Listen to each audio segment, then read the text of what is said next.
неберем уктабай чочуп ойгоно берчү.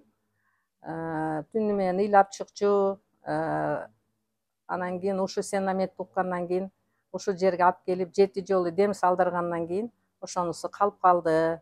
Жакшы уктап калды. Азыр мал-дагы үй бүлөсү менен келип дем салдырып турушат балдарым.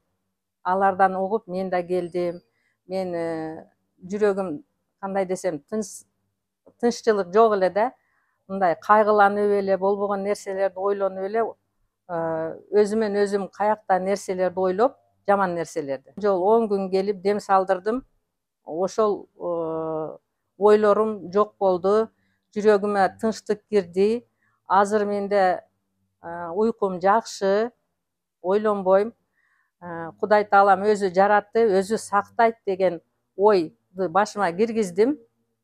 Ошону менен сонун шифа таптым десем болот да.